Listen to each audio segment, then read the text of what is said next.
Hi, and welcome to May's Kickstarter roundup from Rule of Carnage. We've got a whole bunch of campaigns this month, particularly a lot of really interesting STL file campaigns. So I'm going to launch in straight away with the first campaign we got, which is a game campaign. Got a couple of those, and it is The Last March by Ronaldo Agostini.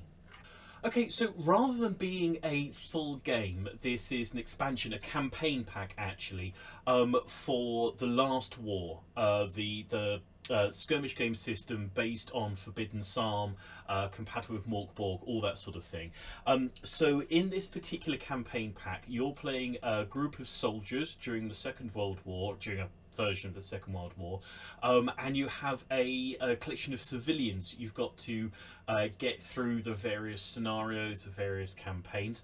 There's permanent death for your soldiers, so this is definitely very much a very linking narrative set of scenarios.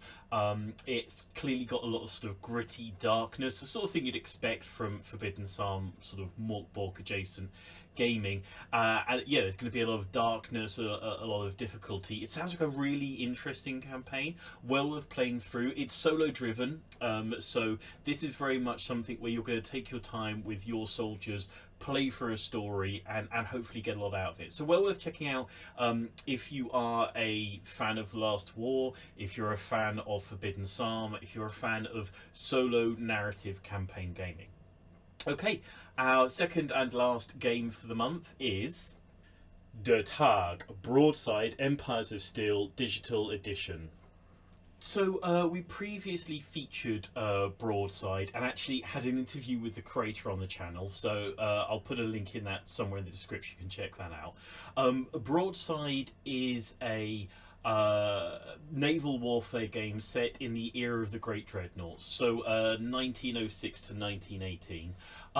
It comes with sets of STLs that you can print out, PDF collection of the rules, so wherever you are you can experience this. This is a fully digital edition of the game, so everything you have you're going to need you can get digitally rather than needing any physical fulfillment. I think it's a really cool game. I had a look over the rules back when we did the interview with the creator. It's really interesting.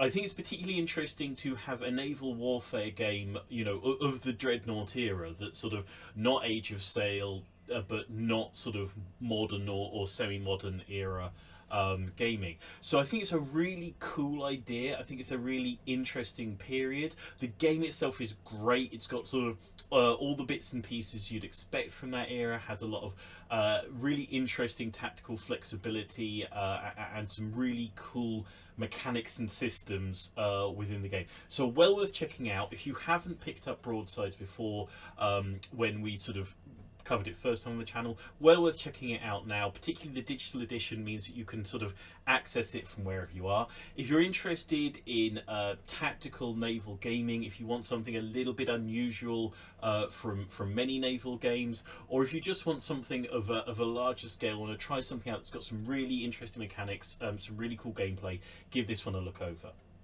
Okay, moving on from our game campaigns, I've got a couple of accessories campaigns this month, and first up is Transport Pods, 3D print to transport and display miniatures by Digital Taxidermy. So we get 3D printable storage and carrying solutions for miniatures on a fairly regular basis for Kickstarter. This one I really like. I think it's a really nice idea.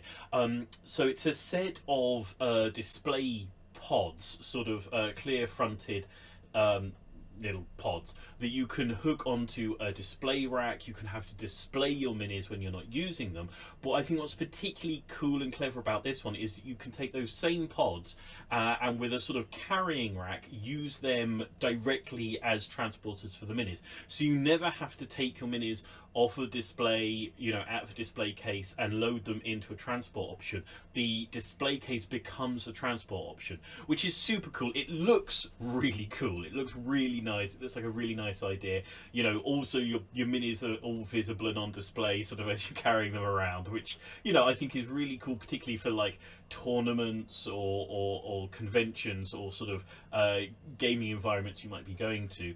And just generally, they're really nice looking pods. It's a really nice system. It's very convenient, I think, for like pulling the pods straight off the wall, loading them into the rack, and away you go. And yeah, I think they're really cool. I think they're both, it's nice to have a system that's both display and carry case. So yeah, if you're looking for new and interesting ways to display your minis, and or you're looking for convenient and secure ways to carry them in between gaming sessions, well worth checking this one out, giving a look over. Really cool idea, really nicely executed. Okay, second and last up for our accessories campaigns, we've got Hero Stand Display Plinths by Saucermen Studios.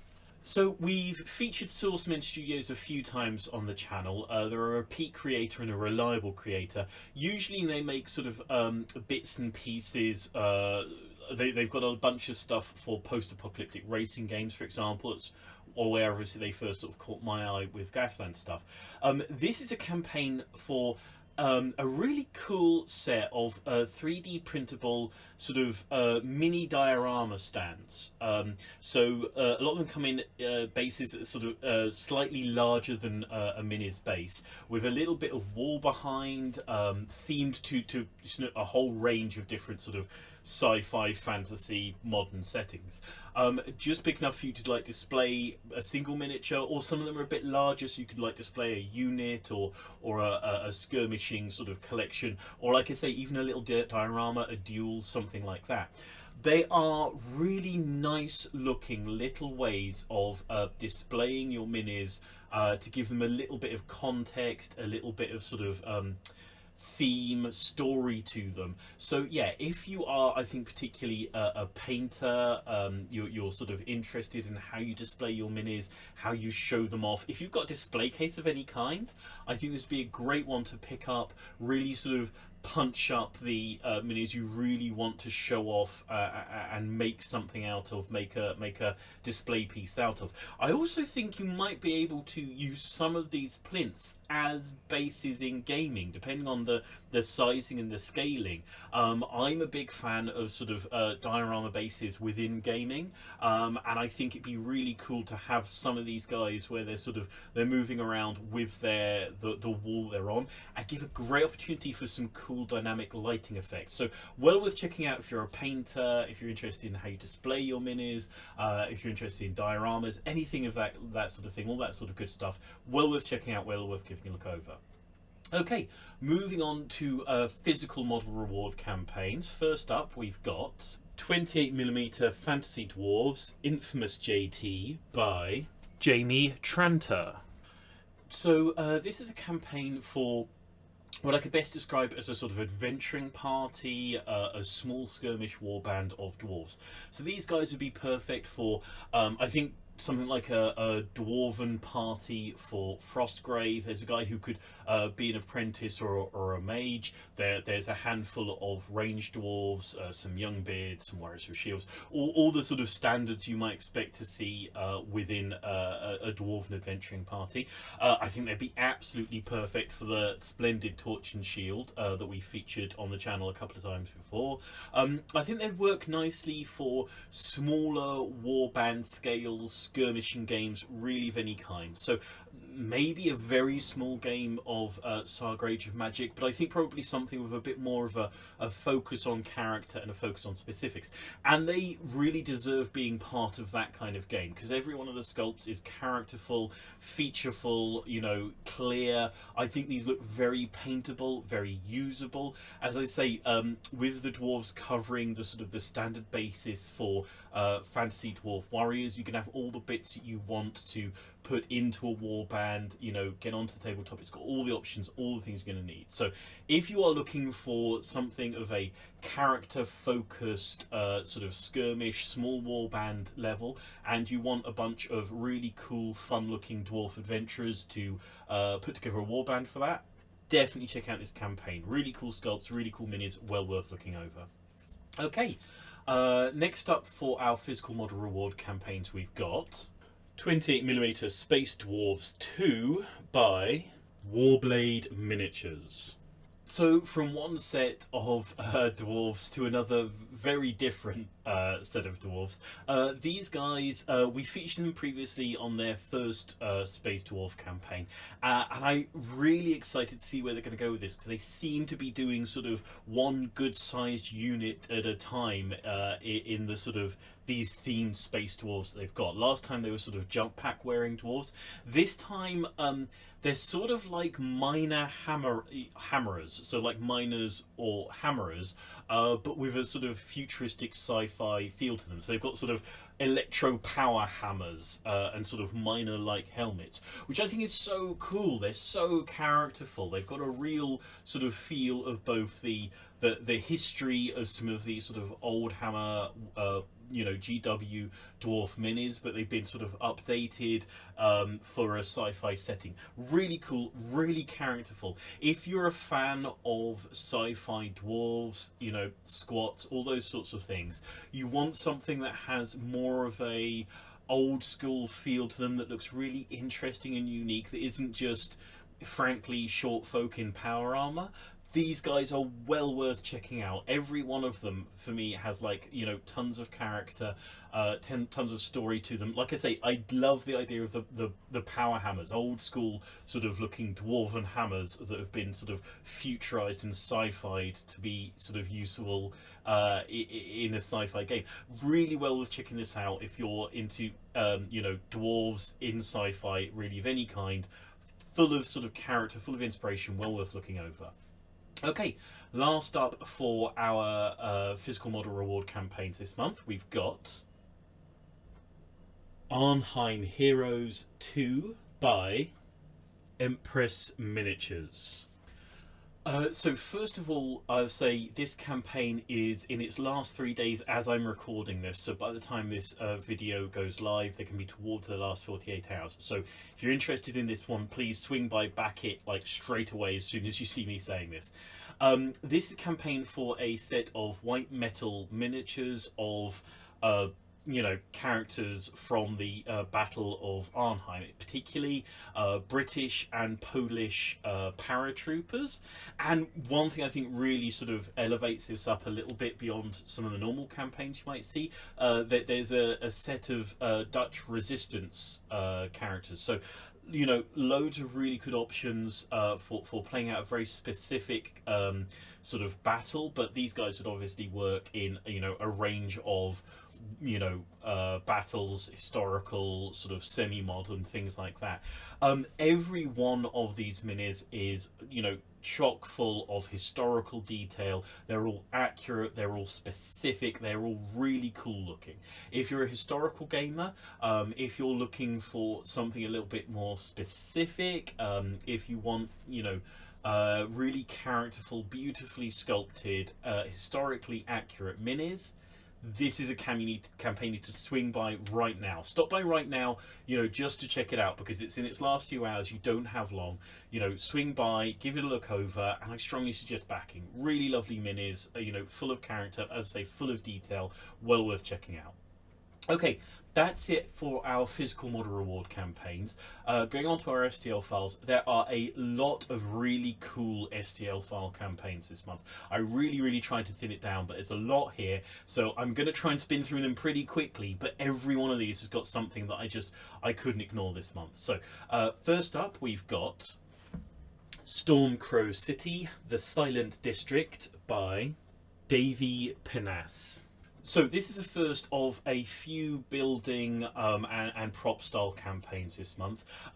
This one really jumped out to me for being a proper sort of potential table filler, and really brilliantly they've sort of thought through different table sizes worths of campaign. So the different pledge levels, you're pledging for sort of a size of table, a size of board, and they're giving you all the bits you need to fill that board out, which I think is a really smart way of sort of packaging the pledge levels for a campaign. The terrain itself is sort of a very gothic architecture, something with sort of a really dark feel to it, but you know, depending on how you stage it, how you paint it, it could work for a bunch of different settings. But every one of these buildings super playable. Lots of sort of outside balconies, places you can get to.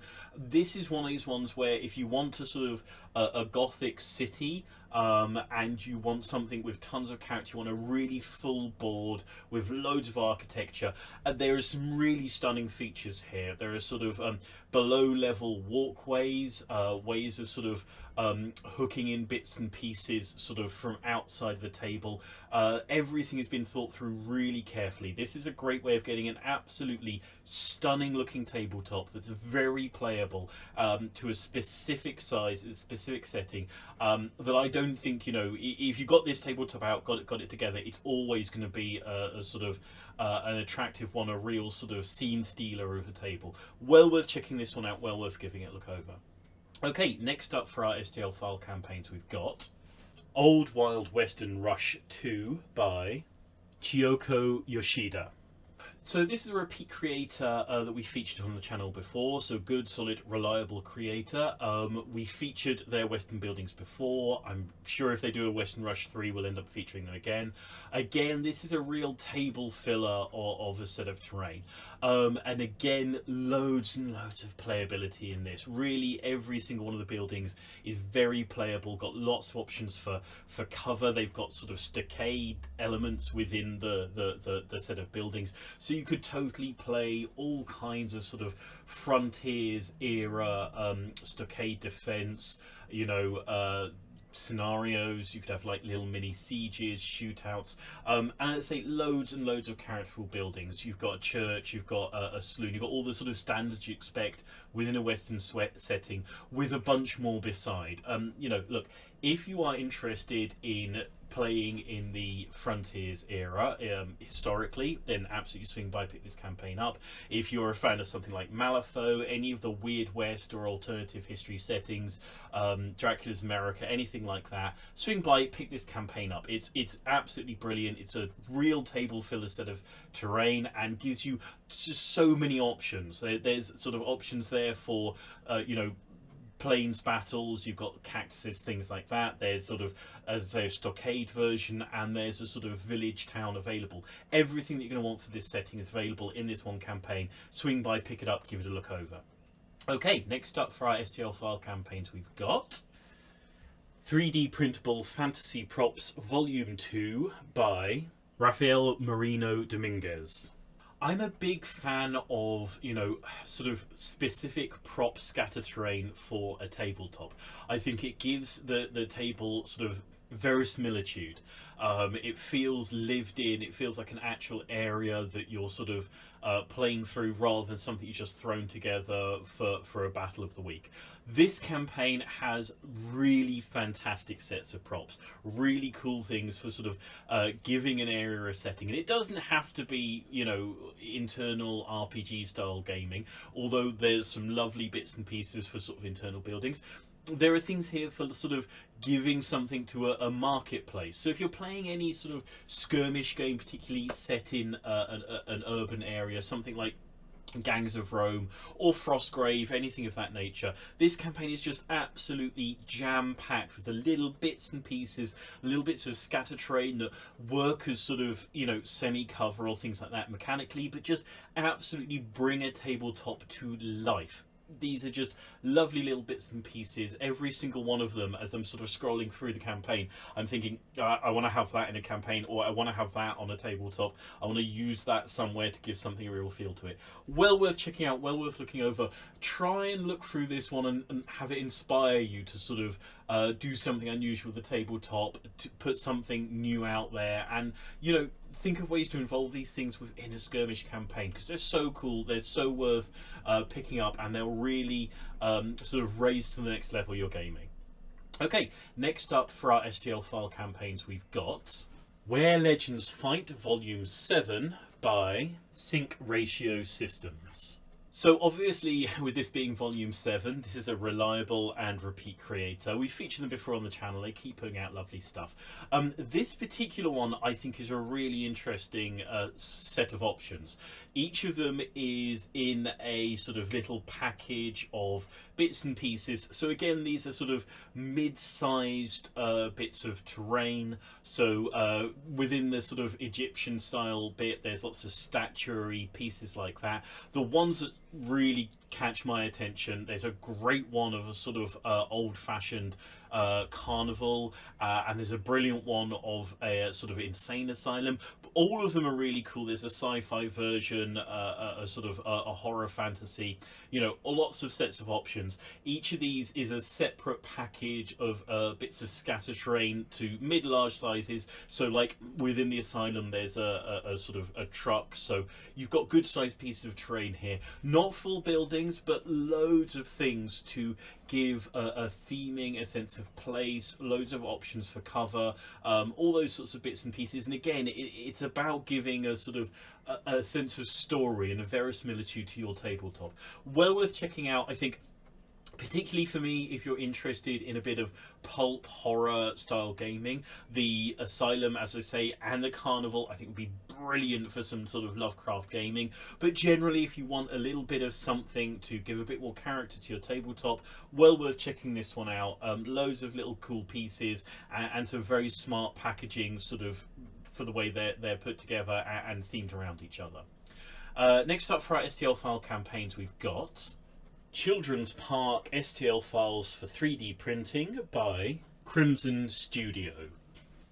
So again, some more scatter terrain pieces, something to give a theme to a tabletop. These ones, really unusual, not something you're going to see very often.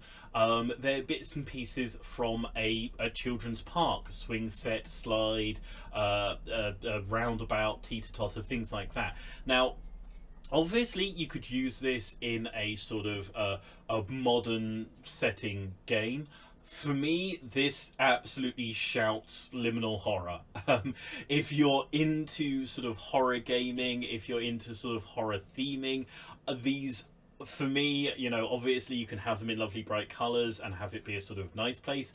You know, these absolutely shout the opportunity for something very weird and sinister and really interesting. I think if you're into anything that's a bit sort of SCP adjacent, a bit Lovecrafty, I think these guys would be brilliant for a zombie apocalypse game, anything of that nature. You know, if you're interested in non-violent gaming, you know, any of those sort of more wholesome versions of tabletop skirmish gaming, well worth checking out and well worth picking up. I think particularly worth picking up because there's such an unusual set of pieces. This is one where, you know, obviously I look at Kickstarter a lot. This is not something that comes up very regularly. These are weird and cool and interesting, and if at some point you decide you want a child swing set for your skirmish gaming, if you haven't picked this set up, you're not going to be able to find that set very easily. So well worth checking out, well worth giving it a look over. Okay, next up we've got Mighty Epic Wars Chapter 3 Undead by Mythmaster. So, moving on from inanimate object campaigns to something at least animate, because, you know, we can't say living because this is an undead army. This particular campaign is, again, it's a repeat creator that we've featured before, and it's a set of teeny tiny scale undead, a full undead army. And I say teeny tiny scale, you know, the scale is teeny tiny, but so there's some big chunky, like a skeleton dragon miniature in here, so you've got some real display pieces even within, you know, a very small scale. I think definitely I'm seeing a lot of epic scale stuff around at the moment. I think it's, you know, picking up a little bit of momentum. Obviously 28mm is the sort of the dominant scale, or around 28mm for most gaming, but I'm seeing more and more sort of that War Master, smaller scale gaming. This campaign, as I say, it's a repeat creator. They've previously had a couple of other armies out, so if you've picked one of those, this is a great one to pick up to make sure, you know, all your armies match. If you haven't picked them up yet, well worth checking out if you're interested in smaller scale gaming. Generally, if you want a quick to put together, quick to paint, quick to print army that can give you really massive games on the tabletop with a real sort of sense of epic, sort of you know, shifting the lives of nations type gaming, well worth checking this out. I think it's a really cool scale and a really nice army. Okay, next up we've got Calamity's Ashes 2 Orion Foundry by Crimson Steel Mechworks.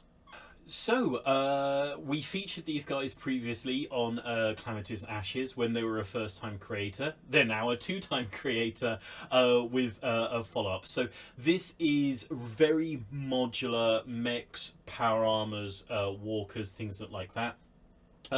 For sci-fi gaming, you know, mech-based gaming. I see a lot of people who are really interested in sort of mech-themed games, mech gaming.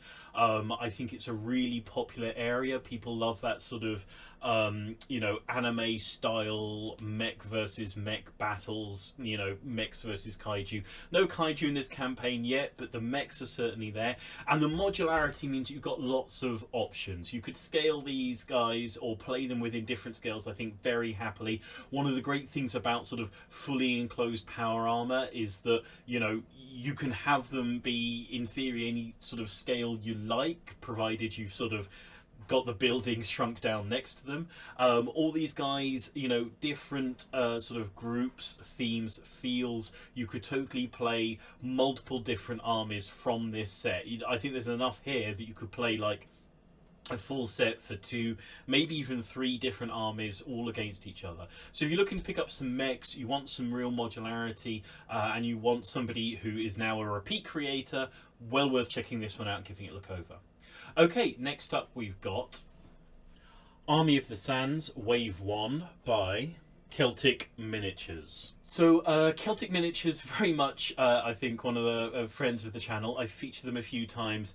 I've done unboxings and even paintings of some of their minis they'd be good enough to send over to us. I'd say really easy to paint, really lovely sort of old school minis that are sort of easy to get to, great and quick to get a nice effect on, which is really important for me. I've got a few of their units just sort of slightly out of my eye line as I'm stood here right now. This one is a bit more of a sort of, well, it's a mummy Egyptian themed army, sort of mini army deal. You've got about 3 solid sized units, enough that you could make it into a mid-sized sort of mass battle army on its own. With their other bits and pieces they've done previously, you'd have a good sized army. Obviously, this being wave 1, there are going to be more to follow up. Like I say, they've got a real lovely old school aesthetic to them. There's a strong sort of feel of an old hammer theming to all of the stuff they do, which I absolutely love. Really sort of takes me back to sort of a nostalgia period for fantasy battle and things of that era. Every one of the minis they make, as I say, super paintable, easy to put together, you know, particularly for resin printing. Sometimes it can be a bit of a difficulty. They've really thought about all the sockets and joints and head points. I know from having assembled them myself, they're some of the easiest to assemble resin miniatures that I've ever sort of come across, 3D printed miniatures. So yeah, if you're looking for something with that old school feel to it, something that will slot right into an existing set of old school GW minis, if you want something that's easy to paint, get a good look out of, easy to assemble and use, and just to get, you know, a solid size army onto tabletop nice and fast with a strong old school aesthetic to it, definitely check out this campaign. Okay, next up for our STL files, we've got Eclipse of Terror by Black Sun. Okay, so I think this is a really interesting campaign. It's a set of sort of 2 sides, 2 kind of forces, one of whom are a set of sort of sci-fi style, but not super far future troopers. The other are a set of sort of biomorph creatures. They give me strong Dead Space vibes to them. That sort of thing. Former humans, horribly mutated by some sort of thing that mutates humans horribly. And for me, this is a set that absolutely screams some sort of tight, claustrophobic, one-on-one gaming or solo gaming. I think these would be, absolutely perfect for a sort of solo scenario where the monsters and the mutants are coming at your guys as they're working their way through a location, a sort of like modern skirmish game, Space Hulk, something of that nature. I think there's a lot of stuff, that refers to these sort of ideas around at the moment. Obviously the Dead Space remake, other things of that nature. I think there's a very thematic set here available. I think that there's, for anybody who enjoys solo gaming, some great ideas. If you enjoy sort of asymmetrical gaming, I think well worth checking this one out and looking it over. Really nice sort of grittiness to the sculpts as well. There's some real sort of detail in there that makes them feel a bit sort of grimy and dirty in just the right way. So yeah, lovely, interesting idea, interesting sort of sets of minis, really to me inspiring to the idea of a rule set and a system and a mini campaign or something of that nature. Okay, next up for our STLs we've got Wasteland Warriors, The Cult of the Cobra by Quartermaster 3D. So this is another repeat creator that we featured on the channel before. They do large forces, and there's plenty in here for a good sized mass battle game. Now, they generally do things that to me have a sort of strong GW Lord of the Rings sense to them, which is cool. I love Lord of the Rings, and there's plenty of options in here. This particular campaign, I think they've done something really particularly cool and well worth checking out. So they've got sort of Eastern style Lord of the Rings warriors, but then they've also got versions of them that are like post-apocalyptic fighters.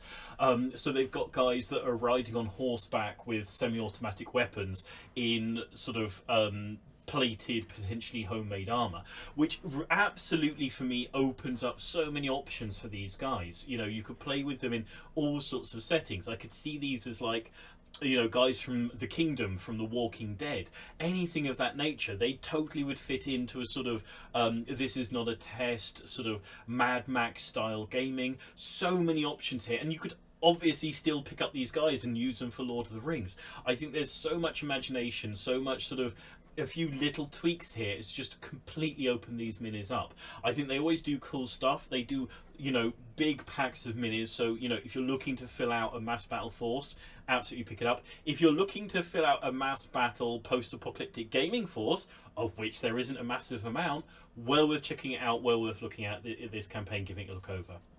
Okay, next up for STL files, we've got Arkham's Nightmares, Cthulhu Universe STL Miniatures 32mm by Falcata 3D Studio. So we get sort of Lovecraft Arkham style sets of minis, not sort of irregularly on Kickstarter, and this is one for this month. There are a couple this month. This is one I've picked out specifically as the best of the bunch. This has got a few things going for it particularly. First of all, the Investigators set are themed to pop culture references. So the Tommy Gunn armed ex-soldier looks a bit like Tom Shelby from Peaky Blinders. There's a wizard that has a distinct Slash from Guns N' Roses sense to him. So, there's a great sense of humour going on here, little tweaks, little options, little things that just sort of spark the imagination a little bit. Not every one of those miniatures has got that going on, so if that's not something you're a huge fan of, you don't have to have it in every single one of your Investigators. Also, what I think is really nice is they've got Investigators that aren't necessarily obviously heavily armed. Really tough to get sort of unarmed civilians in any kind of setting, so that's a really cool option for me. Also a really nice selection of bad guys and villains and horrible monsters and all those sorts of bits and pieces. So you could play out multiple different stories, multiple different scenarios with this one set. Also a great reason to stop by, free mini on the campaign, free mini to download, free STL files. So swing by, pick up the free STL file, even if you don't do anything else.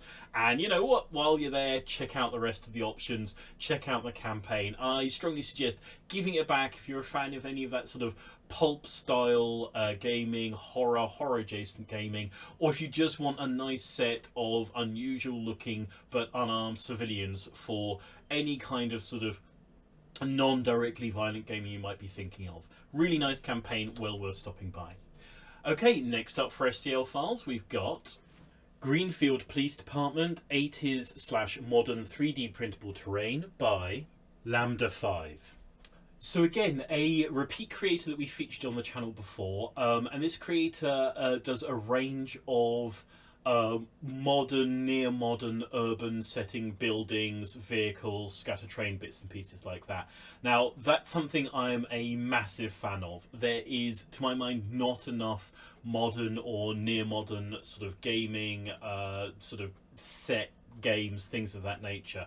Obviously, I think for most people this is going to jump out as being great for sort of a zombie apocalypse style gaming. That's probably the most popular sort of gaming that's going to use modern and near modern urban terrain. But for me, there's so many options here for like COIN style gaming, sort of insurgency gaming, alternative history gaming. These guys would work really, you know, for any kind of near post-apocalyptic settings. So this would be great for the Fallout game, things of that nature. And just, it's nice to think of doing something a bit sort of closer to reality, not necessarily violent, not necessarily, you know, apocalyptic, but just something that, you know, has buildings that are recognizably like, you know, the sorts of buildings we see, you know, on a day-to-day basis. So yeah, if you're looking into anything near, you know, present, post-apocalyptic, alternative future, anything of that nature, well worth stopping by, giving this one a look over. They do, you know, really cool urban stuff. I've featured them before on the channel. They've got lots of other bits and pieces. This one's got tons of scatter train, tons of things to fill out the buildings, fill out the police department, cars, street furniture, all those bits and pieces. So well worth checking out and giving it back. Really, you know, nice, interesting sets of terrain going on here.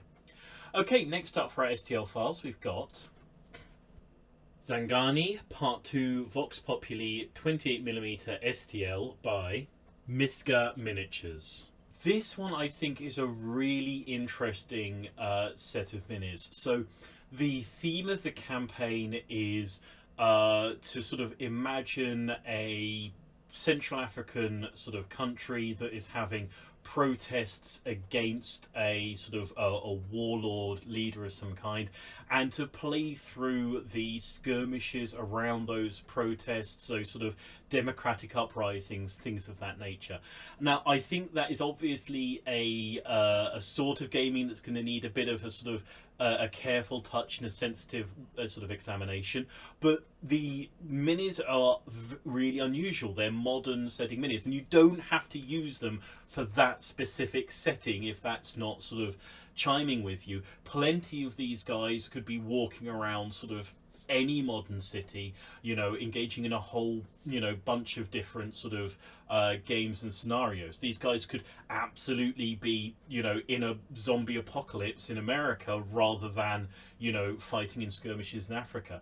But the point is, you know, they're really nice, modern dressed, you know, modern looking, near modern civilians as well as combatants, which are just things you don't see a lot of. You simply don't see a lot of it around. You know, there's like an unarmed businessman, which is just, you know, for some reason an incredibly rare sort of idea for a mini for a setting. So look, whether or not you're interested in the specific setting that the campaign is suggesting, although I think it's a really interesting setting to consider with, you know, a sort of a careful eye, I think these guys are going to work in so many sort of different settings. I think they're going to work absolutely, as I say, in any sort of post-apocalyptic setting. Anything where you want civilians who aren't necessarily direct combatants in a modern set game, those are the sorts of things you're going to struggle to find. That makes this a campaign well worth checking out, well worth considering the options and what you could do with the sculpts there. So well worth giving this one a look over with an eye to all the different opportunities it's going to give. Okay, next up for our STL file campaigns, we've got Sails and Cannons, A Battle of Algeciras 1801 by 3D Forge. I really love Age of Sail games. I anything with a wind gauge in it, and I'm fully sold on playing it. There are not necessarily huge amounts of minis out there for that sort of gaming. This campaign is for 1 to 700 and 1 to 1200 scale, Napoleonic era, Age of Sail, obviously, ships. So these are the specific ships from the Battle of Algeciras, so named ships, and the minis come with little sort of movement bases with the names of the ships built into them, which I think is a really cool touch, gives that sort of historical accuracy feel. But every one of these ships is absolutely beautiful. Every single one of them is full of detail, full of historical accuracy, and every one of them lets you play some Age of Sail gaming, which is brilliant. Should be strongly encouraged. I think they're a really lovely set, well worth picking up if you're interested in Age of Sail naval gaming, which is a really great area to get into. It has so much sort of unusual and interesting tactical options available to it. Well worth checking it out for playing, a range of systems. Maybe you could try these guys out with the Broadside system that we mentioned at the start of the video. So yeah, well worth looking over, well worth picking up some lovely little Age of Sail ship STLs. Okay, next up for our STL file campaigns, we've got Divide et Impera 12th Century Wargaming STL Files by Stiriwar. So this is a campaign for a late 12th century set of knights, mounted and dismounted, archers, spearmen, crossbowmen, that sort of thing. So sort of medieval gaming force. And first time creator... And the campaigning is going absolutely brilliantly for them, and I think because they fully deserve it. Every sculpt has, tons of character to it. Unusual pieces. There's a sort of, armed bishop blessing the troops. There's, a monk in there somewhere. Lovely to see knights mounted and dismounted. Lovely to see a full range. Basically, if you're looking for a really good looking set of medieval warfare minis for gaming, so you're looking at something like Lion Rampant, any of that sort of era, looking at Saga, stuff like that, you've got a full, I think, good sized mass battle force available in this campaign that's going to cover absolutely all of the options that you're going to want to have available, from the lowliest troops up to the knights and the characters, and as I say, the unusual characters. If you've got a bishop option like in Saga, where you can have the holy characters giving sort of powers to your troops, this is something that's going to provide all of that and more. Everything you're going to need to get a solid sized force, whether it's warband, rank and flank, whatever, onto the tabletop and playing with some real detail and some real character. Well worth checking out. Right. That is it for our STL file campaigns this month. A lot of STL file campaigns, and genuinely I tried to pull out just the absolute cream of crop, but there's just so many good ones, so many interesting and unusual ones this month. Really, really strong month for Kickstarter right now. Well worth stopping by and checking out. Loads of options. I think May is always a big month on Kickstarter, but it's really sort of popped off this month for some reason. But as usual, we do have a Pay What You Want campaign. So before I go on too much, I'll move on to that. This month's Pay What You Want campaign is The Glittering Caverns, Pay What You Want by Quinn Zahaski. So this is a repeat Pay What You Want creator that we featured, multiple times on the channel, because they do lovely things, and particularly lovely things for Pay What You Want. This particular campaign, it's for a set of sort of dungeon style tiles for building caverns where the walls are sort of encrusted with crystals and sort of minerals, things of that nature. So it's going to be great for anything, certainly anything that actually has like tile-based movement, something like Torch and Shield, you know, which we featured on the channel a few times, but anything that has sort of a quirky, whimsical feel to it, where you want an enclosed sort of dungeon-style space, particularly if you want, you know, gridded markings on the floor for movement, but generally if you want to put together anything that has a bit more of a sort of dungeon delving feel to it, you don't have to use the grids that are on there if you don't want to. There are all the options here for building an interesting set of structures and a set of sort of corridors and caves and caverns and all those bits and pieces. And to have something like this on a pay what you want level, this creator always puts out things that are above and beyond for a pay what you want campaign, and this one's no different. This is everything you're going to need to sort of fill out a cavern based dungeon delving style campaign on a pay what you want price. So absolutely swing by, check it out. Really cool, really fun, really interesting, and lots of cool options for some unusual settings for your gaming. Okay, that is going to be it for this month. As I was just saying, really big month for Kickstarter. May, you know, quite often tends to slow down a little bit over the summer. This might be the peak that we're seeing at the moment through the year, but we'll see how it goes on. Loads of great campaigns there. You know, some really lovely campaigns I had to cut out. There are just so many STL files this month. And hopefully we're going to see more cool things popping up in the near future. So as usual, there's going to be a game design chat coming up this Saturday. I'll be back next month with another roundup, and there'll be a few bits and pieces in between there from the channel. But for now, from me, from this episode of Rule of Carnage and this roundup, it's a thank you and goodbye. So thank you and goodbye. Bye-bye.